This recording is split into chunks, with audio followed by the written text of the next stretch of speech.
Assalamualaikum warahmatullahi wabarakatuh. Alhamdulillah wa syukrulillah. Pada kesempatan kali ini, saya akan mengisahkan sejarah awal mula Wali Songo periode pertama datang ke Nusantara, yang penuh dengan rintangan dan gangguan dari bangsa jin-jin tanah Jawa. Tak banyak orang tahu dan mengenal nama Syekh Subakir. Padahal Syekh Subakir adalah salah seorang ulama Wali Songo periode pertama, yang dikirim khalifah dari Kesultanan Turki Utsmaniyah, Sultan Muhammad pertama, untuk menyebarkan agama Islam di wilayah Nusantara. Syekh Subakir konon adalah seorang ulama besar yang telah menumbal tanah Jawa dari pengaruh negatif makhluk halus saat awal penyebaran ajaran Islam di Nusantara. Kisahnya dimulai saat Sultan Muhammad pertama bermimpi mendapat wangsit untuk menyebarkan dakwah Islam ke tanah Jawa. Adapun mubaliknya diharuskan berjumlah 9 orang. Jika ada yang pulang atau wafat maka akan digantikan oleh ulama lain asal tetap berjumlah 9. Sehingga dikumpulkanlah beberapa ulama terkemuka dari seluruh dunia Islam waktu itu. Para ulama yang dikumpulkan tersebut mempunyai keahlian masing-masing. Lalu dikirimlah beberapa ulama ke Nusantara atau tanah Jawa. Namun sudah beberapa kali utusan dari Kesultanan Turki Utsmaniyah yang datang ke tanah Jawa untuk menyebarkan agama Islam, tapi pada umumnya mengalami kegagalan. Lalu diutuslah Syekh Subakir, ulama asal Persia yang ahli dalam ilmu gaib. Beliau diutus secara khusus menangani masalah-masalah gaib dan spiritual yang dinilai telah menjadi penghalang diterimanya Islam oleh masyarakat Jawa ketika itu. Berdasarkan babat tanah Jawa, setelah sampai ke Nusantara, Syekh Subakir yang menguasai ilmu gaib dan dapat menerawang makhluk halus mengetahui penyebab utama kegagalan para ulama pendahulu dalam menyebarkan ajaran Islam karena dihalangi para jin dan dedemit penunggu tanah Jawa.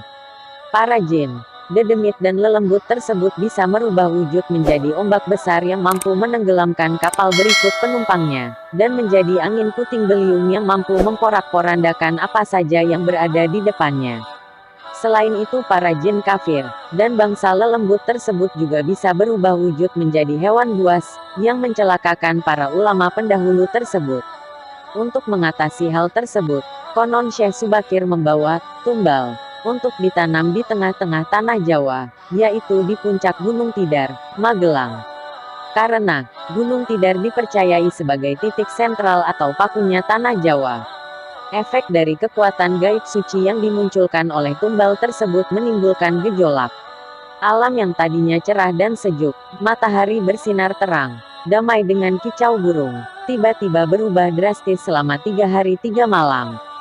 Cuaca mendung, angin bergerak cepat, kilat menyambar menimbulkan hujan api, gunung-gunung bergemuruh tiada henti. Lelembut, setan, siluman lari menyelamatkan diri, karena tak kuat menahan panasnya pancaran tumbal tersebut. Melihat hal itu, konon, Sabda Palon, raja bangsa jin yang telah 9.000 tahun bersemayam di puncak Gunung Tidar, terusik dan keluar mencari penyebab timbulnya hawa panas bagi bangsa jin dan lelembut. Sabda Palon lalu berhadapan dengan Syekh Subakir. Sabda Palon lalu menanyakan maksud pemasangan tumbal tersebut. Sang Syekh menyatakan, maksud dia, menancapkan tumbal itu untuk mengusir bangsa jin dan lelembut, yang mengganggu upaya penyebaran ajaran Islam di tanah Jawa, oleh para ulama utusan Khalifah Turki Utsmaniyah. Setelah terjadi perdebatan mereka segera mengadu kesaktian. Konon pertempuran antara keduanya terjadi selama 40 hari 40 malam, hingga Sabda Palon yang juga dikenal sebagai Ki Semar Badranaya, sang danyang tanah Jawa ini merasa kewalahan.